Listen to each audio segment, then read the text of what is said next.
여러분 안녕하십니까? 한건산입니다. 41번째 특강 시간입니다. 우리 주님 예수께서 세상 끝에, 다시 말해서 최후의 날, 최후의 때에 이 땅에 오셨다고 성경은 말씀합니다. 그런 말씀이 성경 어디에 있느냐 이렇게 반문하실 분들이 적지 않기 때문에 성경에서 찾아보고 본론으로 들어가겠습니다. 히브리서 9장 28절에 보면 예수께서 세상 끝에 나타나셨느니라 이렇게 말씀하고 있습니다. 언제 나타나셨다고요? 세상 끝, 즉 말세에 나타나셨다는 것이지요. 뿐만 아니라 베드로전서 1장 20절에는 주님께서 최후의 때에 이 땅에 나타나셨다고 말씀합니다. 다음의 말씀에서 말세는 최후의 때라는 뜻입니다. 그는 예수 그리스도는 창세 전부터 미리 알리신 바 되시니나 이 말세에 최후의 때에 너희를 위하여 나타나신 바 되었으니 개역 성경이나 개역 개정 성경에는 말세라고 번역했는데요. 헬라 원문에 충실한다면 최후의 때라는 뜻입니다. 그 최후의 때에 예수께서 나타나셨다고 말씀하는 것이지요. 최후의 때가 말세라는 뜻과 동일하다고 보고 번역한 것입니다. 그리고 이 말세는 문자 그대로 세상 끝이라는 뜻입니다. 그리고 이렇게 말세와 같은 뜻으로 성경에 사용된 다른 표현이 있습니다. 최후의 날들이라는 표현입니다. 이 표현은 사도행전 2장 17절과 히브리서 1장 2절에 있습니다. 개역이나 개역 개정 성경에는 사도행전 2장 17절에 있는 최후의 날들을 말세라고 번역했고요. 히브리서 1장 2절에 있는 이 최후의 날들을 이 모든 날 마지막이라고 번역했습니다. 표현은 다르지만 모두 다 예수 그리스도께서 성육신 하신 때를 가리킵니다. 이와 같이 지금까지 살펴본 성경 구절들을 보면 세상 끝, 최후의 날들, 최후의 때 등은 모두 다 말세라는 의미로 사용된 말들인 것을 알 수 있습니다. 그리고 이 성경 구절들이 가리키는 말세는 모두 다 주님 예수께서 이 땅에 성육신하신 2000년 전을 가리킵니다. 그렇죠? 2000년 전에, 즉 세상 끝에 최후의 날, 최후의 때에 주님께서 이 땅에 오셔서 진리를 전하시고 하나님의 왕국을 건설하셨던 것입니다. 좀 복잡한 듯 하지만 이해가 되시지요? 복잡한 듯 하지만 이렇게 살펴보아야 하는 중요한 이유가 있습니다. 한편 이뿐이 아닙니다. 한 가지 더 이해하셔야 합니다. 성경에서는 이 말세라는 단어가 주님께서 성육신 하신 이후로부터 주님께서 인류 최후의 날에 오실 때까지의 모든 기간을 가리킵니다. 이러한 견해는 대부분의 기독교인들에게 받아들여지고 있습니다. 그래서 오늘날도 말세라고 하죠. 결국 주님께서 오실 인류 최후의 날 또한 말세인 것이지요. 다음의 성경 구절들을 보면 성경에서 말세라는 단어가 주님이 성육신 하신 이후의 모든 날들을 의미한다는 진리를 알 수 있습니다. 그렇죠? 이와 같은 말세에 대한 개념을 염두에 두고 메시아의 강림과 부활 그리고 휴거에 대해서 살펴보겠습니다. 성경 전체가 가르치는 세상 끝은 메시아가 강림하시는 때를 가리킵니다. 메시아가 세상 끝에 강림하신다는 것이지요. 메시아의 강림을 소위 초림이나 재림으로 구분하는 사람들도 세상 끝에 메시아가 강림하신다는 진리를 부인할 수는 없습니다. 한편 성경 전체가 말씀하는 부활도 메시아가 강림하시는 때, 즉 세상 끝에 일어납니다. 또한 성경 전체가 가리키는 하나님의 왕국도 메시아가 강림하실 때, 즉 말세에 이루어집니다. 그리고 성경 전체가 가리키는 구원과 심판의 날도, 추수 때도 메시아가 강림하실 때를 가리킵니다. 그러므로 예수께서 성육신 하셨을 때부터 심판이 시작되고 추수가 시작되었습니다. 이 같은 사실은 다음과 같이 두 군데만 보아도 알 수 있습니다. 요한복음 4장 36절에 보면 거두는 자가 이미 삭도 받고 영생에 이르는 열매를 모으고 있다고 말씀하지요. 주님께서 공생의 사역을 하실 당시부터 추수가 이미 시작되었다는 뜻이 틀림없지요. 일일이 설명하지 않으니까 참조하시기 바랍니다. 이렇게 좀 복잡해 보이는 말씀들을 정리한다면 이렇습니다. 세상 끝에 메시아가 강림하시는데 이때에 죽은 자들이 부활하게 되고 구원과 심판이 이루어지며 하나님의 왕국이 이루어진다. 그리고 이때가 바로 추수 때이다. 성경의 온전한 진리가 틀림없지요? 그렇다면 휴거는 언제 일어나는 것일까요? 데살로니가전서 4장 14절로부터 17절에 보면 메시아이신 예수께서 강림하실 때 구름 속으로 끌어올려진다고 말씀합니다. 구름 속으로 끌어올려진다고 할 때에 끌어올려진다는 말을 한마디로 휴거라고 하는 것이지요. 여기에 대해서는 뒤에 증언함으로 주목하시기 바랍니다. 이 말씀은 소위 재림에 관한 대표적인 말씀이지요.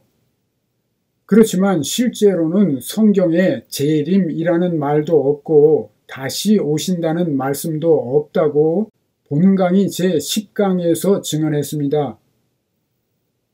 다시라는 단어가 없이 오신다, 강림하신다, 나타나신다 이렇게 성경이 말씀하고 있다고 증언했습니다.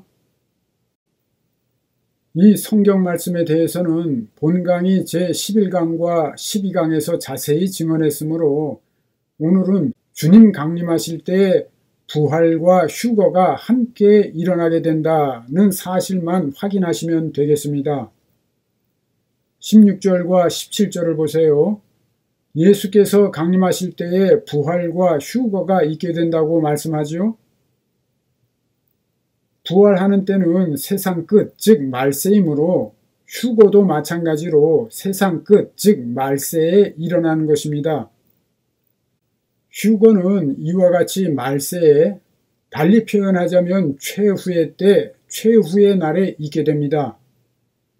그리고 이 최후의 때가 바로 메시아가 강림하실 때이며 하나님의 왕국이 이루어지는 때입니다. 다시 한번 정리해 보겠습니다. 이제 열거하는 일들은 모두 같은 때, 즉 세상 끝, 다시 말해서 최후의 날, 최후의 때에 일어나는 일들입니다. 메시아의 강림, 구원과 심판이 있게 됨, 휴거와 부활이 일어남, 하나님의 왕국이 이루어짐, 이 모든 일들이 같은 때 최후의 날에 있게 됩니다. 이것이 성경 전체가 지속적으로 일관되게 가르치는 진리입니다. 만일 누구든지 이 진리를 부인한다면 그는 스스로 속고 있는 것입니다. 속고 있을 뿐만 아니라 거짓 진리를 믿거나 전하는 사람인 것이지요. 그런데 이 뚜렷한 진리에 근거해서 반드시 깨달아야 할 진리가 있습니다. 이러한 모든 일들은 세상 끝에 예수 그리스도께서 이 땅에 성육신 하신 때로부터 모두 다 이루어졌다는 진리입니다. 이러한 진리를 깨닫지 못한다면 여러분들은 잠깐 천국의 삶을 맛볼 수 있을지는 모르지만 천국의 삶을 누리며 지킬 수는 없습니다. 2000년 전 세상 끝에 예수께서 강림하셔서 하나님의 왕국을 건설하시고 초대하셨습니다. 그리고 인류의 죄를 대속하시기 위해 십자가에 못 박혀 죽으셨다가 부활하시고 천국으로 들림받으시고 보혜사 성령을 보내주심으로써 이 열거한 모든 일이 다 이루어진 것입니다.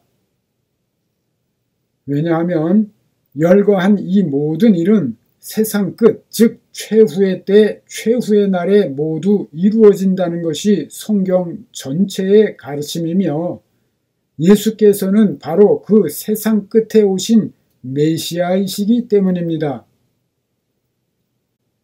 성령을 힘입어 귀신을 쫓아내는 것이면 하나님의 왕국이 이미 너희에게 임하였느니라 말씀하신 대로 주님께서 승천하신 후로도 성령을 보내주심으로 말미암아 이 땅에 하나님의 왕국이 지속되어 오고 있습니다. 그리고 2022년 지금까지도 주님은 죽은 자들을 부활시켜서 그 하나님의 왕국으로 이끌어 들여오고 있다는 것이 성경의 가르침입니다. 그렇게 하나님의 왕국에 들어온 자들이 첫째 부활에 참여한 자들이며 살아서 믿는 자들입니다. 그리고 그들은 육체의 장막이 무너지는 날 사망 권세를 이기고 생명에게 삼킨 바 됩니다. 그 마지막 날 신령한 몸을 덧입고 들림받아 하늘 본향 천국으로 추수되어 가는 것입니다. 이것이 성경 진리의 진수입니다. 한건산의 성경 바로알기 강의들을 통해서 지금까지 증언해온 진리이지요.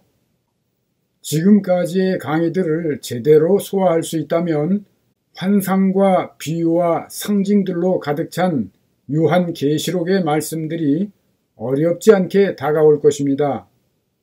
이 성경 진리의 진수에서 벗어나는 어떠한 주장이나 해석도 진리가 아닙니다. 그렇다면 예수께서 세상 끝에 이 땅에 오셨을 때 휴거가 일어났을까요? 그렇습니다. 앞에서 증언한 대로 부활과 휴거는 동시적인 사건이기 때문입니다. 사도 바울은 이 휴거에 대해서 이렇게 말씀합니다. 에베소서 2장 6절을 보면 허물과 죄로 죽었던 우리를 그리스도와 함께 살리셨고 또 함께 일으키사 그리스도 예수 안에서 함께 하늘에 앉히셨도다. 하늘에 앉히셨다고 말씀하지요? 하늘로 휴거되지 않고서야 어떻게 하늘에 앉히실 수가 있겠습니까? 소위 말하는 휴거에 관한 말씀이 틀림없지요? 이뿐이 아닙니다. 히브리서 12장 22절로부터 24절의 말씀을 보면 더욱 분명해집니다. 22절을 보세요. 너희가 이룬 곳은 시온산과 하나님의 도성인 하늘의 예루살렘이라고 말씀합니다. 크리스천들이 시온산과 하늘에 있는 예루살렘에 이미 이르렀다는 말씀이죠. 이 이르렀다는 단어는 미래 시제가 아니라 현재 완료형입니다. 크리스천들이 이미 하늘에 이르러 있다는 뜻입니다. 부활해서 하늘로 휴거되지 않고서는 불가능한 것이지요. 성경이 말씀하는 휴거는 천국, 즉 하나님의 왕국에 들어가는 것을 의미합니다. 누구든지 예수 안에 있는 자는 첫째 부활에 참여한 자이며 하나님의 왕국으로 휴거된 자인 것입니다. 그들이 알든지 모르든지 간에 그들은 이미 예수 안에서 부활했고 휴거된 것입니다. 이러한 자들에 대해서 성경은 예수 안에서 성령으로 인치셨다 이렇게 말씀합니다. 그렇습니다. 예수 안에 거하는 자들은 모두 성령으로 인침을 받은 자들입니다. 성령으로 인을 친다는 것은 어떤 뜻일까요? 이 땅에서 영적으로 부활하고 휴거되어 하나님의 왕국, 즉 천국에 참여해서 천국의 삶을 누린 자들은 육체의 장막이 무너질 때에 신령한 몸을 덧입고 휴거되어 천국에서 영원한 유업을 받게 됨을 보장한다는 뜻으로 성령으로 인치시는 것입니다. 그러므로 예수 안에 거하는 자들은 육체의 장막이 무너질 때에 신령한 몸을 덧입고 휴거되어 주님의 영접을 받게 되는 것이며 그 영원한 나라, 모형과 그림자가 아닌 원형이 되는 천국에서 영원토록 주님과 함께 거하게 되는 것입니다. 실제로 주님께서 승천하실 때에도 부활한 자들이 휴거되었습니다. 그리고 너희를 고아와 같이 버려두지 아니하고 너희에게로 오리라 약속하셨고 너희가 이스라엘 온 동네를 다 다니지 못해서 인자가 오리라. 허리에 띠를 띠고 서 있으라. 깨어 있으라. 이렇게 약속하시고 명령하신 대로 주님께서는 그 세대에 오셨으며 그 세대에도 부활과 휴거가 일어났습니다. 그러므로 부활과 휴거는 예수께서 세상 끝에 오셨을 때로부터 인류 최후의 날까지 지속됩니다. 그렇기 때문에 사도 바울은 인류 최후의 날이 오기 전까지는 부활이 각기 자기 차례대로 된다고 말씀합니다. 사도 바울의 말씀을 살펴보겠습니다. 언제 어떻게 부활하게 되는지를 말씀하고 있습니다. 23절을 보세요. 부활이 각각 자기 차례대로 된다고 말씀하지요. 놓치지 말아야 하는 말씀입니다. 본 강의 제9강 후편에서 증언한 대로 부활이 각기 자기 차례대로 된다는 것은 각 사람에게 있어서 마지막 날, 다시 말해서 육체의 장막이 무너지는 날이 각기 틀리기 때문입니다. 각 사람에게 있어서 죽는 날이 각각 다르고요. 그 육체의 장막이 무너지는 날 신령한 몸을 덧입고 부활하고 휴거되어 천국으로 들어가게 되는 것이 진리입니다. 23절을 보세요. 먼저는 주님께서 천 열배가 되셨다고 말씀하지요. 그리고 그 다음에는 예수께서 강림하실 때에 그리스도에게 속한 자에게 부활이 일어난다고 말씀하지요. 그리스도에게 속한 자. 특강 39강에서 살펴본 대로 그리스도에게 속하지 않았기 때문에, 다시 말해서 예수 안에 거하지 않았기 때문에 여전히 죽은 자들은 예수께서 강림하실 때의 첫째 부활에 참여할 수도 없고 휴거될 수도 없습니다. 오직 예수 안에 거함으로써 살아서 믿는 자만이 죽음을 보지 않게 되는 것입니다. 성령의 인을 받았기 때문에 마지막 날에 생명에게 삼킨 바 되는 것이지요.